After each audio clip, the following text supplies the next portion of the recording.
Reflections in Time is made possible in part by support from the UNO Alumni Association, fostering a legacy of alumni giving since 1913.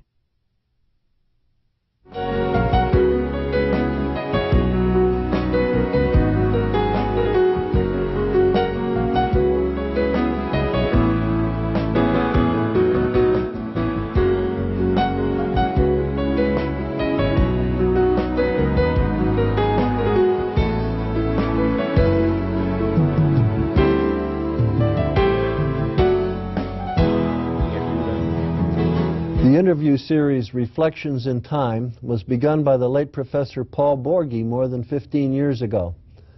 This new series continues Paul's work and is dedicated to his memory. This is how Paul began many of the 73 interviews that he recorded. It's often exciting to look at the future of UNO, what it might be like in times to come. Sometimes, though, it's important to stop and take a look at the past of the university, the people, and the happenings that helped make the excitement of future history possible. With this in mind, join me for Reflections in Time.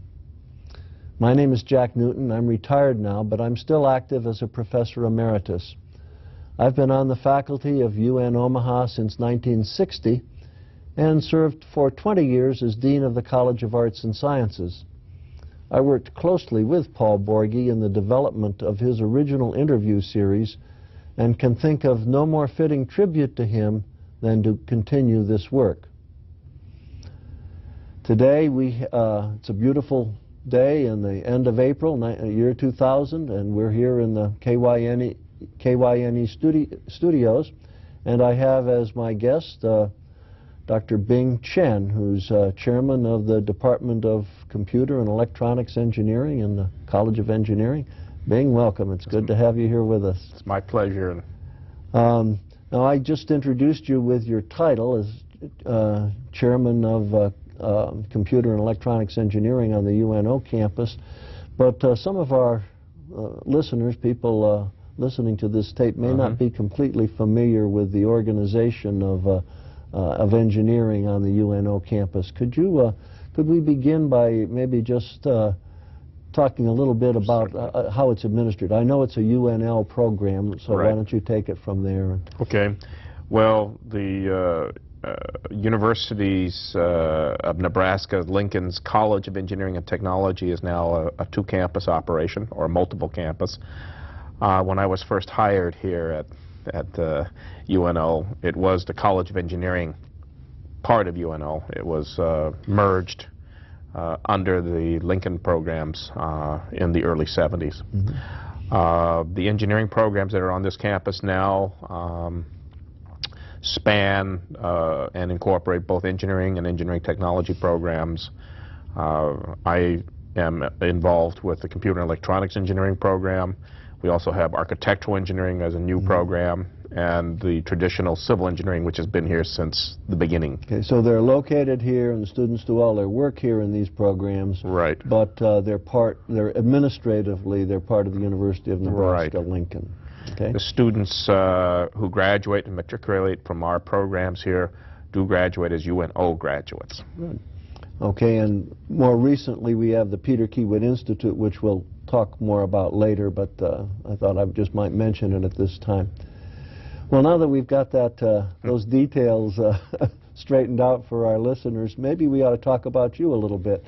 You know, you and I have known each other for a long time now. When you first came to the campus, I think I met you. We talked about your programs. But I don't think I've ever had a chance to ask you much about your background, where you came from, and how you got interested in engineering. Where did you grow up? What are your roots? Well, my roots are really in the Upper West Side of Manhattan, in an area that is referred to as Harlem today. It was Harlem in those days, too. And I had my elementary school there, and then moved into a place called Forest Hills. Went to high school, had to commute into, my high school was in the Bronx, so I had to commute, I had about an hour and a half commute each way, each day. Which high school was that? It's called the Bronx High School of Science. Okay. And Yeah, so, I know. I'm not from New York City, but I'm from New York State too. So, right. And we used to. Yeah. A certain amount of infamy at that school. Right.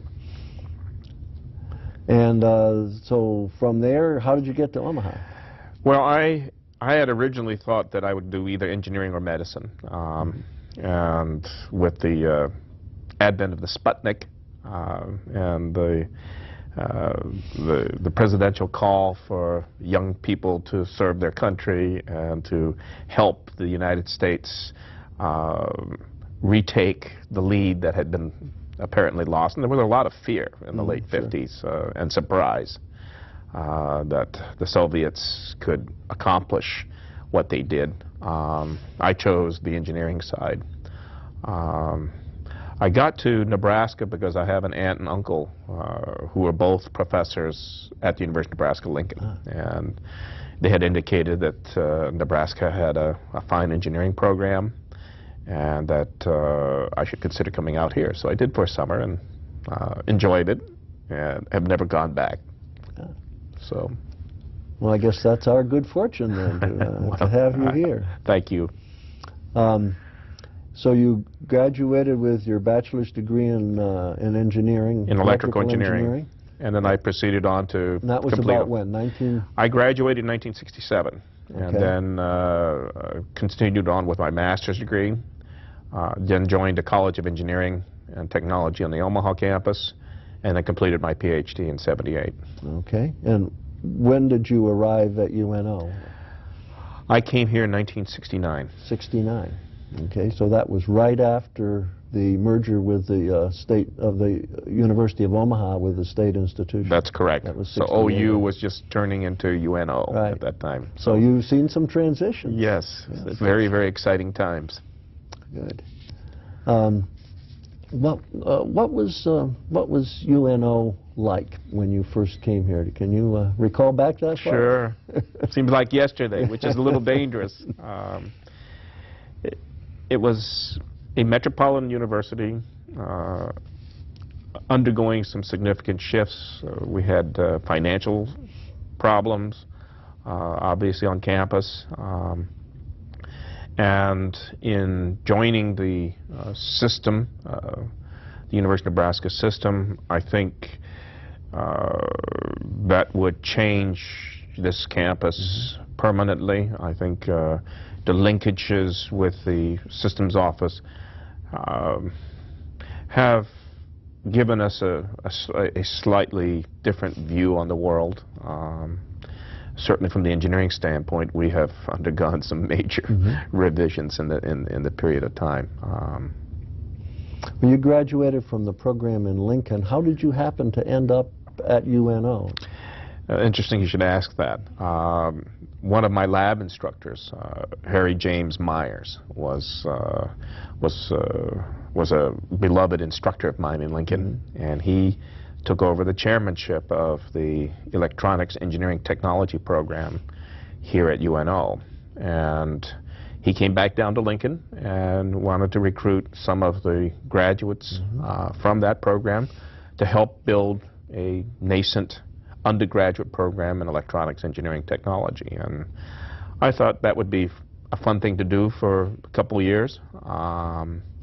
He said, Bing, you know, you have an opportunity to build something from scratch, and this will be something that you can look back from years from now with a certain amount of joy and pride of having been a molder of an entire program.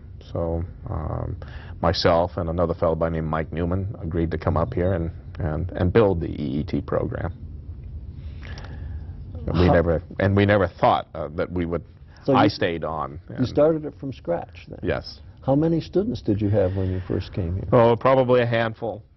We had a certificate program when I came, and we decided from that certificate program to create a Bachelor of Science in Electronics Engineering Technology.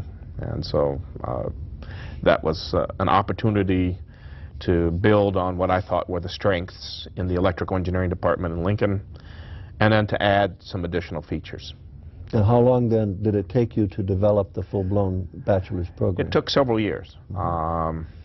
once we had laid out the program format, building the program, and getting the courses approved, and then hiring new faculty.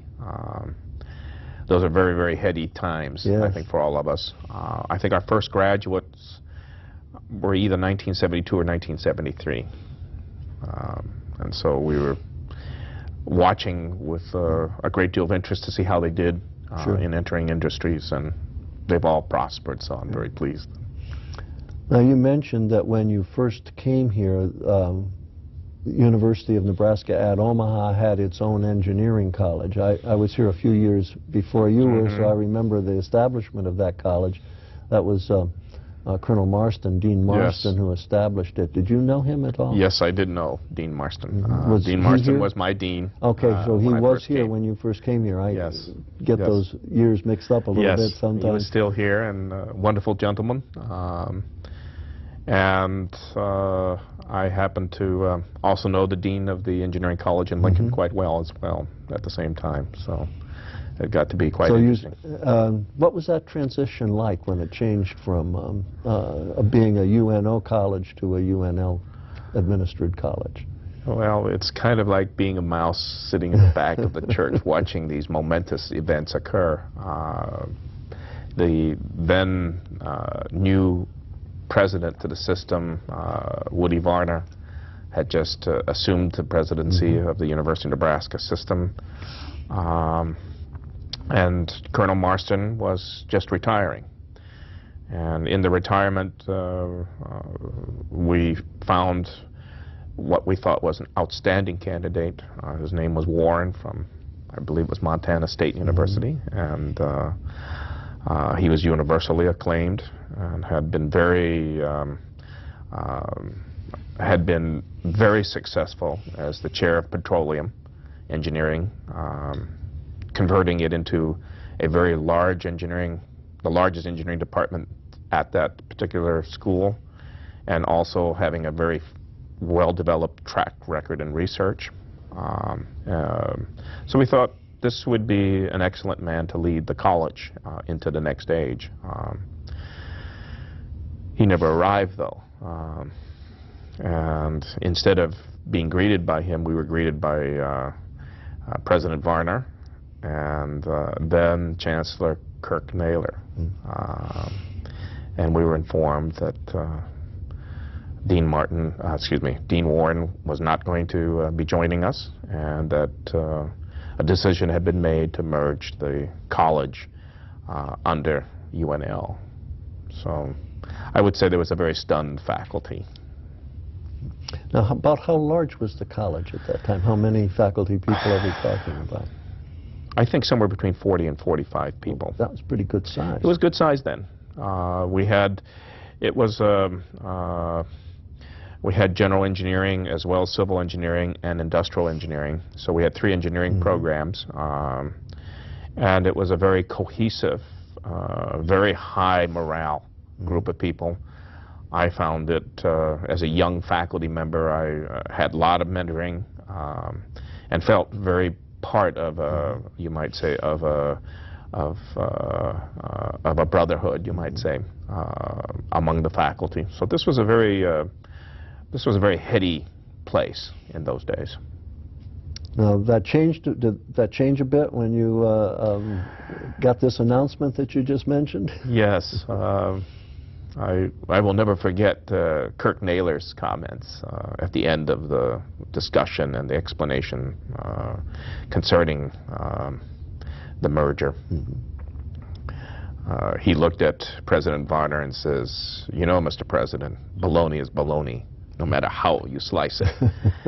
And I was absolutely astounded. I thought, I bet this could get him into trouble someday. Subsequently, it did. Kirk Naylor did not stay on as chancellor at UNO.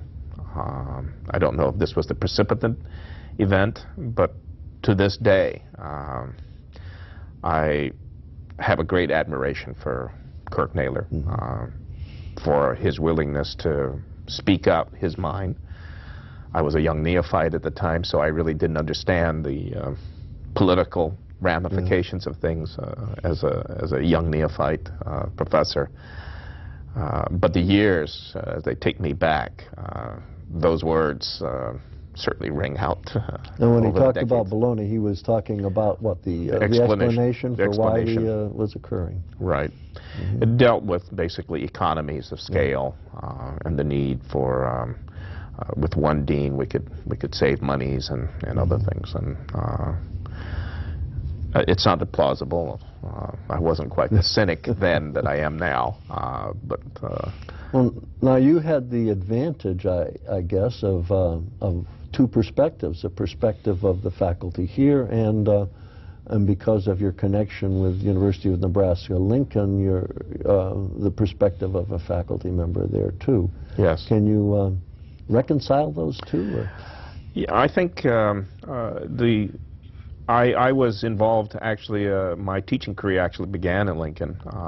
This was beginnings of the Vietnam War, and the chairman of electrical engineering, Alan Edison, realized that my number was quite low and offered me, he said, I will offer you an instructorship. And of course I gladly took that, and with a great deal of appreciation. And so my job was to develop the laboratories in the Department of Electrical Engineering, particularly the freshman and sophomore laboratories in the programs. There was just beginning at that time in the Electrical Engineering Department a movement for the development of research.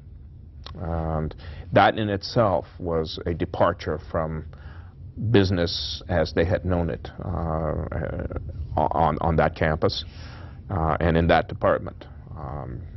And upon the last year or so of my being an instructor in the department, I could see that this was a major change and departure for the department. It had largely been a strong teaching department to that time, and today still has many outstanding professors in my mind. But there was a change, a shifting in the wind, you might say, which was going to be that Lincoln was going to develop strong research capabilities and a strong research presence, and that there was going to be a lot of effort and resources placed in that direction. And certainly that was a movement that was going to occur. I think the engineering programs on the Omaha campus, I remember upon first coming here, one of the faculty who had been here a number of years said, well, Bing, had a somewhat friendly talk with me after a year. He said, you need to understand that what we do here on this campus teach students. He said, I know where you're from, and I know that you have an interest in doing research, but down here, we're here for our students. And that's the primary goal, and anything else is secondary. I remember that was quite a little tongue lashing. It was by Tom Sayers. And Tom has a gentle way of dealing with people. So as a result of that, the directions of the college on here, once it was absorbed, I think pretty much the engineering groups were beginning to evolve towards a more research-oriented direction, and how to deal with, for instance, the existing general engineering programs. That really was very difficult to come to grips with. And the two other engineering programs, general engineering and industrial engineering, did shut down. And so most of the engineering component, civil engineering, was left alone. And then in 1981, civil engineering was then merged into the civil engineering program to become a single department, jointly administered on both Lincoln and Omaha campuses. Now, a few moments ago when you were talking to me about the development of a new bachelor's degree program, you talked about it as a program in electronics engineering technology. I take it that's different than a degree program in engineering. Engineering technology is different than engineering. What is that difference? The difference is in the level of practice, you might say. The engineering technology degree tends to be more applied and very hands-on. There's a wide variation among engineering technology programs. The one in electronics engineering technology began to evolve to require heavier math and sciences and physics. And over a 20-year period, really had evolved to the point where it's fairly indistinguishable from a highly applied engineering level program. And so that has led us to where we are today in terms of the department's name change to Computer and Electronics Engineering, so that now we have two engineering programs, one in computer engineering and one in electronics engineering. But the backbone of both programs is from the technology template. And so you don't retain the technology title anymore? No, the technology title, that program is now in its last year. And we're phasing the EET program out to be replaced by a new electronics engineering and a computer engineering program. Now, was that technology program unique to Omaha, or was that offered in Lincoln as well? No, it's unique to Omaha. The engineering technology programs are unique to the Omaha campus. We have a large industrial base here, manufacturing and construction. This is the home to some of the largest construction companies in the world. And so the graduates, for instance, out of the construction program are very heavily utilized, as are the students coming out of the industrial systems technology department. They have a manufacturing engineering and a manufacturing engineering technology. So technology name is maintained in other departments, just Yes. not in electronics. Right. Right. Okay. I think I understand a little bit better now. It's quite a labyrinth. All right. It's quite a labyrinth. Well, let's see. We're at the point now where where you have this degree program established. Let's just go back a little bit historically, Okay. and try and follow it from an historical perspective. You have this bachelor's degree program established. Yes. I presume that you're starting to get students enrolled in it in larger numbers than that handful that you mentioned initially. Did it grow fast? Yes, we've been growing at an almost exponential rate the last several years. We started with, I believe, the first year of the computer engineering program, we started with something like 20-some students. Jumped to 47 in 1998. Last year we jumped to 81 incoming freshmen, and now we're at 120 freshmen, so enrolled in our freshman classes. So the program is growing very, very rapidly, or the department is growing rapidly in the two programs. We will be graduating our first computer engineering class with 4 students this spring, and then in the spring of 2001 we'll be graduating our first electronics engineering program, and at that point we're going to go for our engineering accreditation. So just I imagine those students will have no difficulty in finding a place to work when they graduate. No, they've all been snapped up before graduation. There's a very healthy market right now for graduates in both computer and electronics engineering. And the electronics engineering program has a very strong, what I call telecommunications flavor to it. So those are two very, very hot areas, computers and computer engineering and telecommunications engineering are. And did these kind of evolve to meet needs in the Omaha area? Was that? Yes. There are a number of companies here, and obviously we would like to attract more and incubate more, and so the demand for these types of graduates appears to be growing very rapidly also. Omaha I believe, is on the cusp of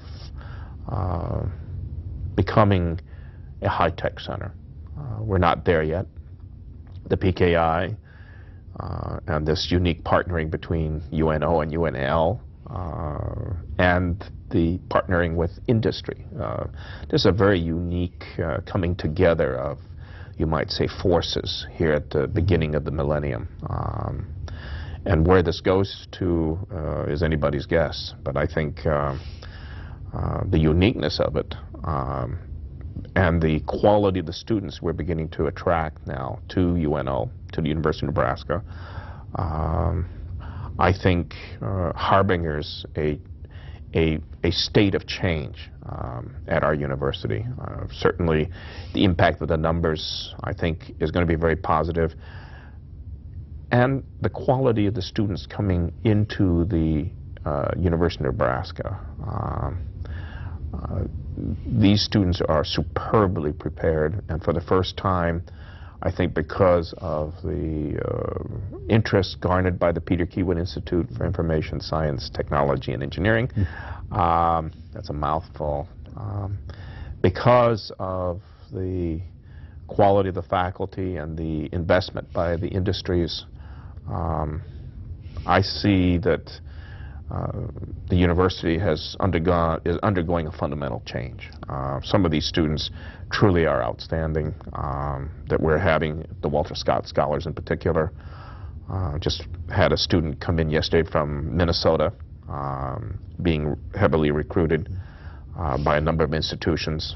Could probably go to any university that he chose. I'm thinking specifically of a Stanford or Caltech or an MIT. And is considering University of Nebraska because of the Peter Keywood Institute's presence. This young man is coming in having completed all his math requirements, which is very unusual for an engineering student because we have so much math required. And so we're going to have to fill in with other courses. This is not, however, the exception. So you have seen then a major difference in the students' preparation from the way it was back in the 1970 when you first came here to today. Yeah, I would say that the mix in the 70s and late 60s when I first came here, for the most part you had people who were already working full-time, had families, wanted to get ahead and move into the engineering positions within their companies. And so, therefore, we're going part-time to the university to earn a degree, I call it on the multi-decade plan, over a period of anywhere from 10 to 15 years to complete a bachelor's degree. And now we still have those students, so we haven't lost that. But what we're adding now is a mix of students coming in from the top end of the graduating classes in the Omaha area. And these would be younger students, typically. And outstate Nebraska. That has been the other surprise here, is to see that this campus with the dormitories, I think, has marked a fundamental shift also. Those dormitories just started actually this year, this academic year. So we have several interesting trends that are, I think, beginning to emerge. And I think in talking with some of my colleagues here at UNO in the math and sciences, they have indicated to me that they're very pleased with the technical capabilities of these young men and women. Well, speaking of dormitories, as I drive around through the what used to be the ex-Arbon properties, I notice a new one going up over there. You think that, and that's directly associated with your college, isn't it? Yes, and information science and technology.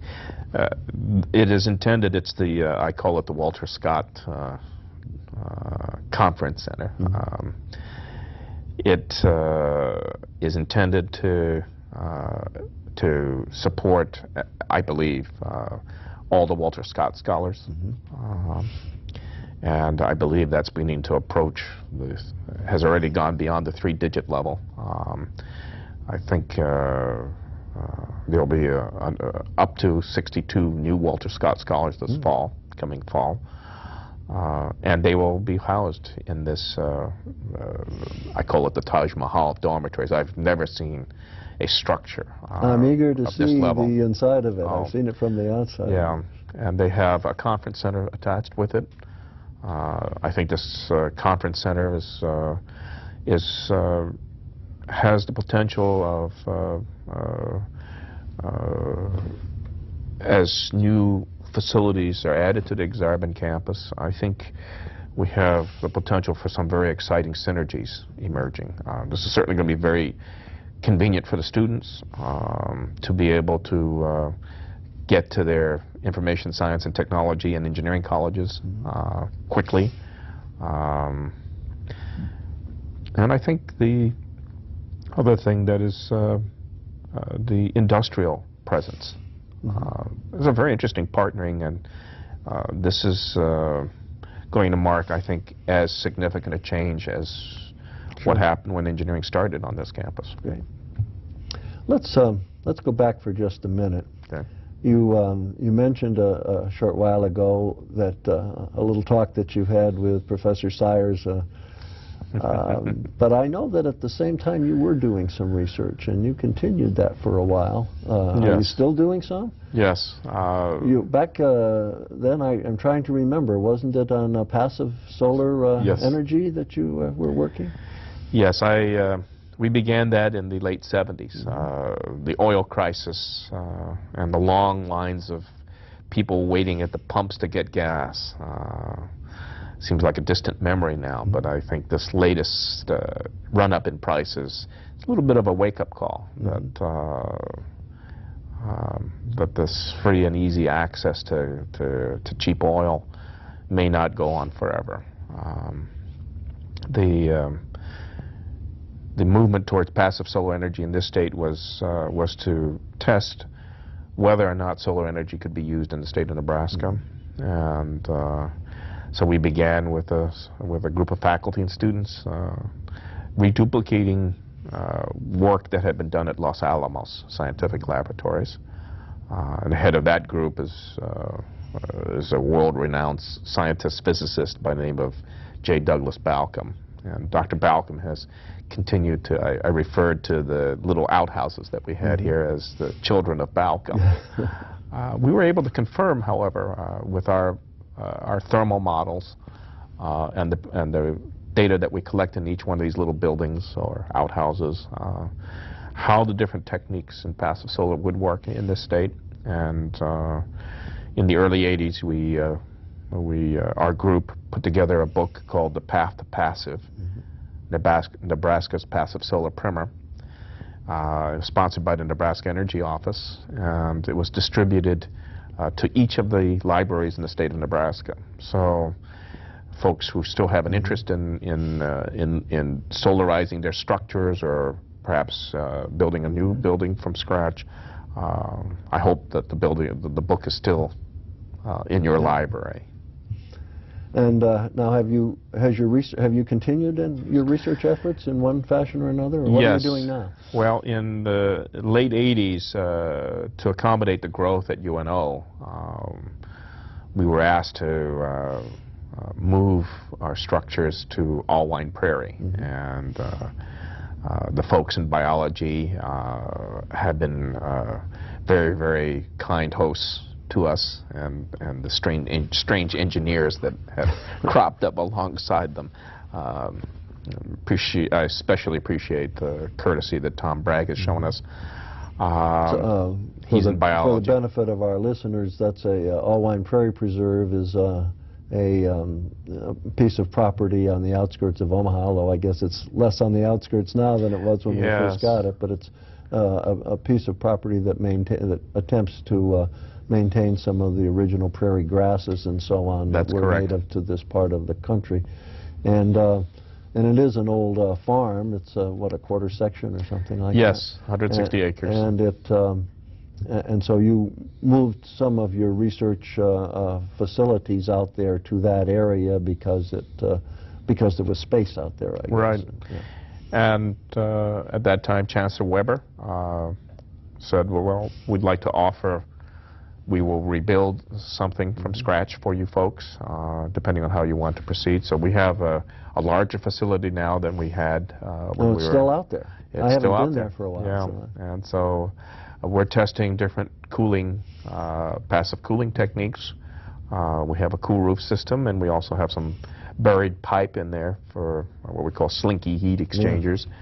We've also begun an exchange program with several universities in Germany. And so I call it the German contingent in solar energies. It turns out that the Europeans have some rather strong programs and commitments to looking at renewable energy research. And so we have 3 to 5 students a semester visiting us from the German universities who are doing their practicum semesters or coming here on their second visit to do their thesis projects. Now, we've mentioned a couple of times, maybe more than that, the Peter Kiewit Institute, and you gave it its full title, so we don't have to repeat that mouthful, I think.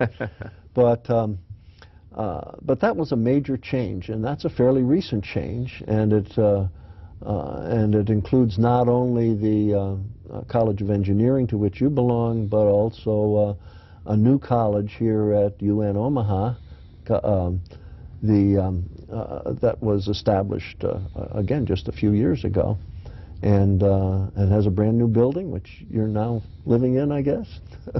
And on the, I guess we call it the Exarban campus or the South campus? I refer to it as many names. The Exarban campus, sometimes I refer to it as the Plains campus, and we up here are on the Hills campus. Well, let's talk about that. What led up to it, what it's like now, what role you played in it, and so on. Why do we have the Peter Kiewit Institute? What went on? Well, there was some discussions and differences of opinion as to what the role of the engineering units on the Omaha campus should play. And in that period... discussions between, within central administration, between central, UNO engineering units, UNO. It got to be quite an interesting dialogue that began to emerge. And you played a role in that? Yes. It was really, what is the role of engineering on an urban campus should be, and within a statewide mission for an engineering college whose home roots obviously are in Lincoln, and where the campus where most of the majority of the engineering units are housed, with a very strong research emphasis. How does a single college reconcile, on one hand, the very strong Research One institution mission that it had set out for itself, and number two, what it should be doing in an urban environment in terms of meeting the needs of the local industries and the working student.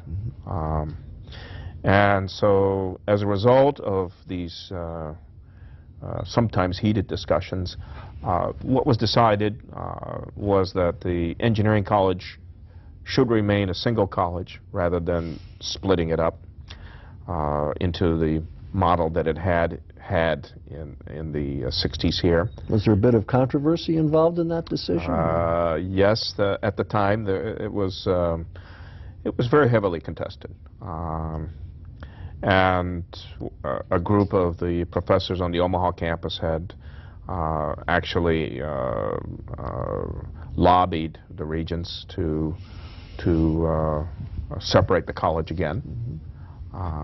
Dennis Smith came in as president, and the decision was made that at this time we needed a single college of engineering for the state, and the state could not have, for the university system, did not at that time want to see the College of Engineering separated into two colleges. The cost factors, again, was brought up as an issue.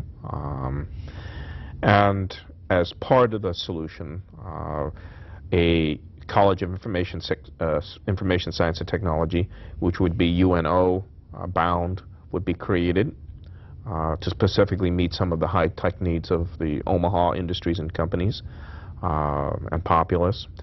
And the Peter Keywood Institute was created as an umbrella organization to include both this new College of Information Science and Technology and the Omaha-based engineering units. And just about that time, they stopped running horse races out at Exarban. Yes, that was another controversy. And that land became available, and we have a new building there. Yeah, it was an opportunity, you might say serendipity. The discussions at that time were we going to, looking at the various proposals, were we going to create a new gambling casino center here, or was First Data Resources and UNO going to be able to build a high-tech center? And that was also probably just as passionate as the earlier discussions that had gone on. The arguments that, at least the presentation I made, was the tale of two cities. Was Omaha going to choose the path of becoming a casino center and all that it might imply, and having come from New York and being familiar with Atlantic City, I did not feel that the gambling and the casinos brought much prosperity or fundamental change to Atlantic City, the residents there. I remember the presentation that I gave to the Douglas County Board was, you have a choice: 1,000 slot machines or 1,000 engineers and computer scientists.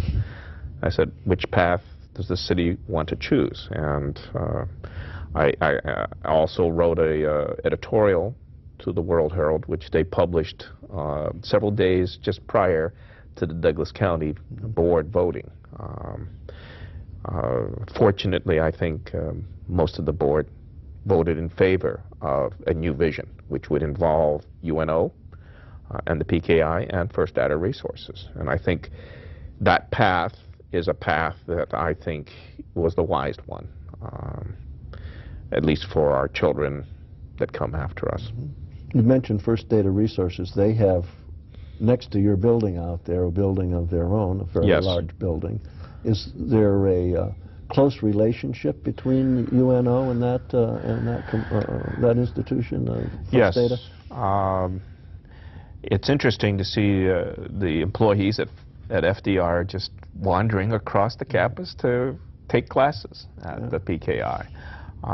And I think this presents what I call the potential future, because we have still a fairly good piece of property to look at various options.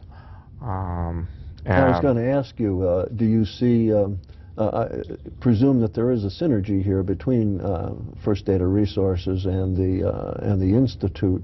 Do you see that expanding? Do you see other commercial companies joining that group? Yes, I think that as a result of that cooperative endeavor, Omaha in particular, I think, has additional properties. I regard this Exarban property, the entire land, as being the single most precious resource to the people of Omaha that they have. And how they choose the Douglas County Board and the Exarban Future Trust, how our leaders decide to utilize that land, I think can have profound changes in the future. Looking at two other environments, the city of Raleigh and Durham in North Carolina and the city of Austin, Texas, both of them were looking for economic development. In the case of Raleigh, there was a professor in the 1920s who felt that tobacco in that particular state would not be able to sustain North Carolina in the long term. Governor Sanford in the 50s decided he was going to take that model and implement it. And that was to take 6,000 acres of land and convert it to what it would be later become the Research Triangle, involving 3 universities. I believe we have a similar opportunity here with the Exarban property and the interstate exits all the way up and down the interstate from Omaha through Lincoln all the way out west of Scotts Bluff. What I have called the I-80 superhighway, where you have a large telecommunications links attached to each one of the exits, and where we use our interstate as an instrument for economic change and development. High-tech centers, each of the exits being a potential high-tech node. If you take a look at Route 128 around Boston and the new Route 495, I believe, around Boston, the city leaders have very wisely decided to use these as high-tech centers. Each exit then becomes the potential for attracting new industries. I believe in our state, Nebraska being an agricultural state, has long sustained us. Can this continue into the 21st century? How do we keep our precious human resources within this state? And normally in most farming states, the migration is clear. It's to the Sun Belts. It is to other high-tech centers, San Jose being one, Austin being another, and Raleigh, North Carolina being another.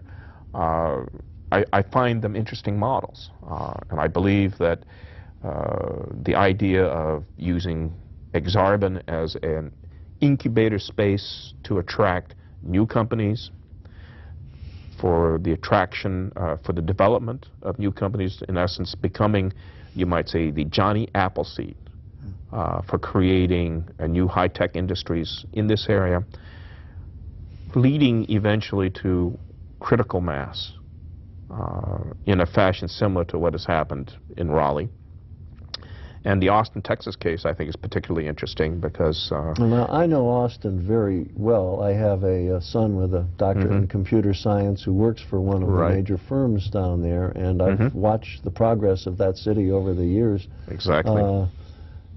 Do you really think that we could take that same track? I mean, we don't have the Sun Belt attraction that Austin has. Exactly. We have the thing that we don't have is obviously the warmth and the climate. And so in terms of creating a high-tech center for the Midwest in the Omaha, Lincoln areas, and I look at Lincoln and Omaha as being really two urban environments that are growing into each other, similar in a manner similar to Dallas-Fort Worth.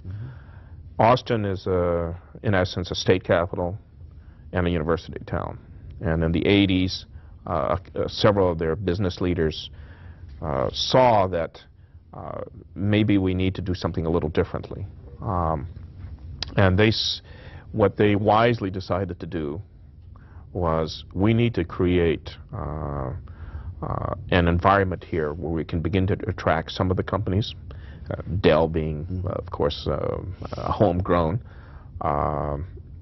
and we need to make this attractive to them so that they will feel comfortable in coming to that environment. If we take a look at Omaha and Lincoln and the state of Nebraska as a whole, we are an agricultural state, and the natural entropy will be to migrate to the Sun Belt station. So what we have to do is reverse this natural entropy and to make this a very, very attractive zone. To do that, you need the infrastructure built in. And what does this state have? It has, number one, it has a good infrastructure in terms of being able to absorb companies. It has excellent transportation centers here. Omaha already has the telecommunications centers here, and is the founder and home originally for level 3 communications.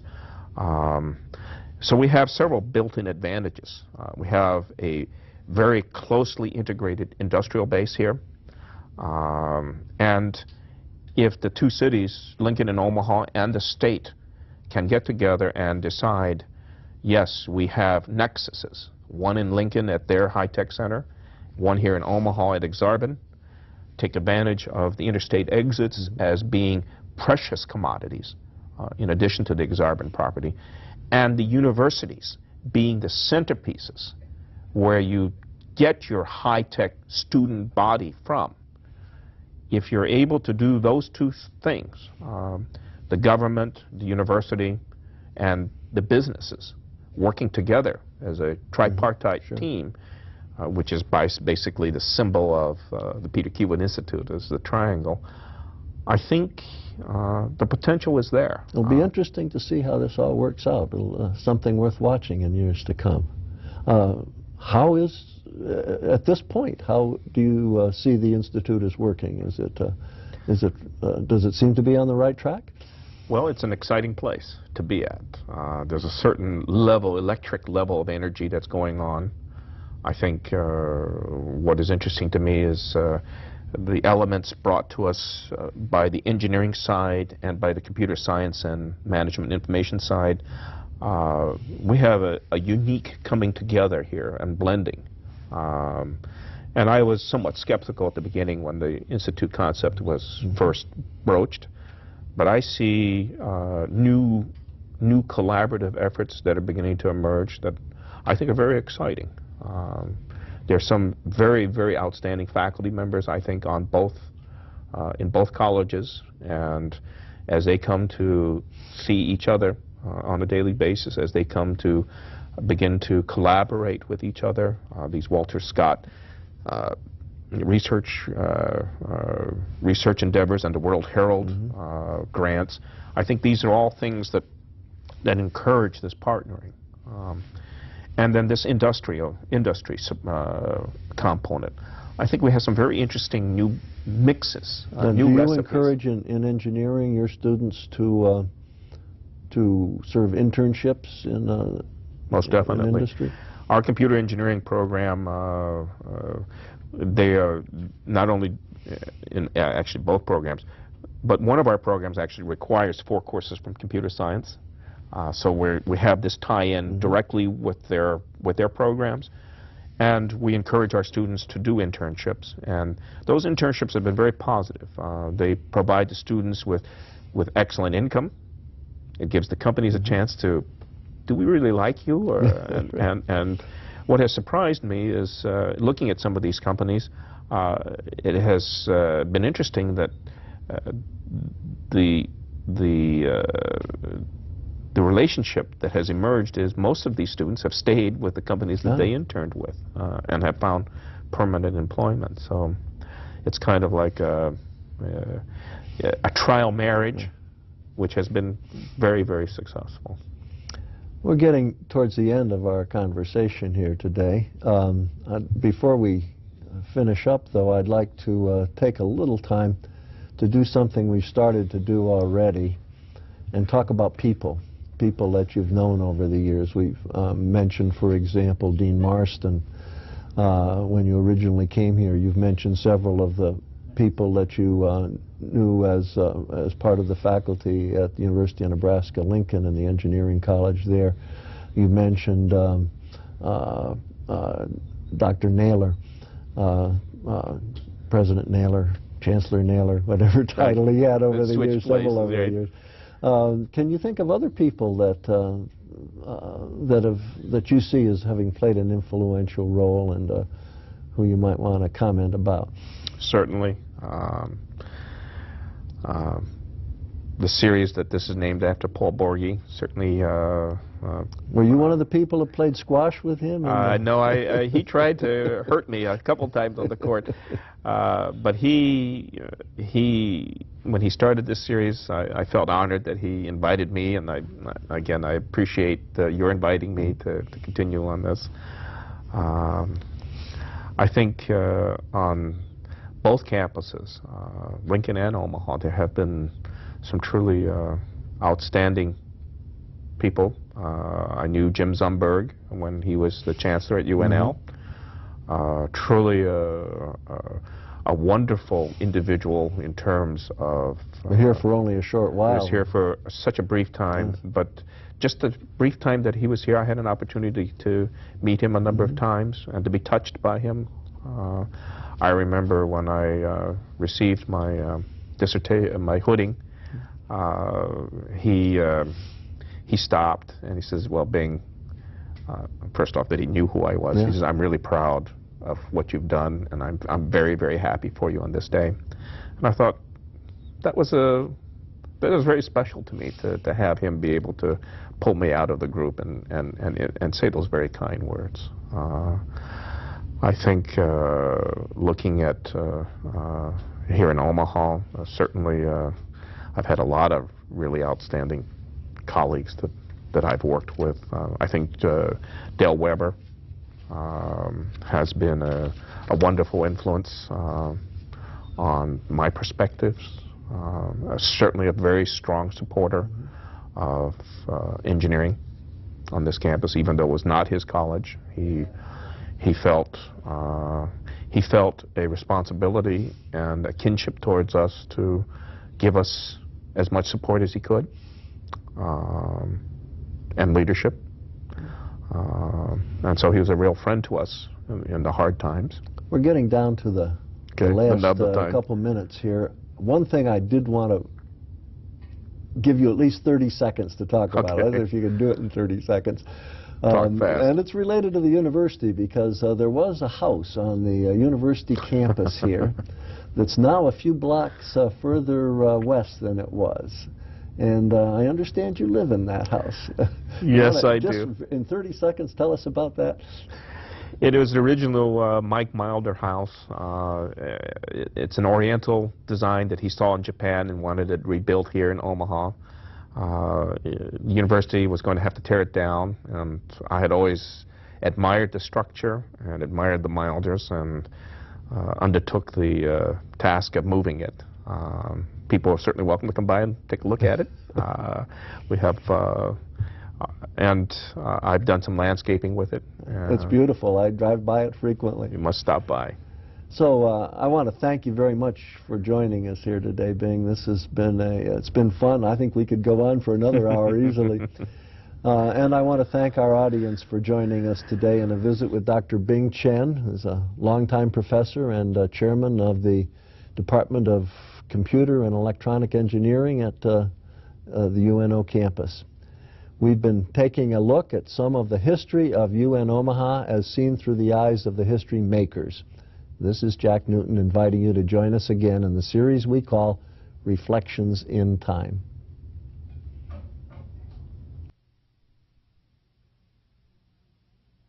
Reflections in Time is made possible in part by support from the UNO Alumni Association, fostering a legacy of alumni giving since 1913.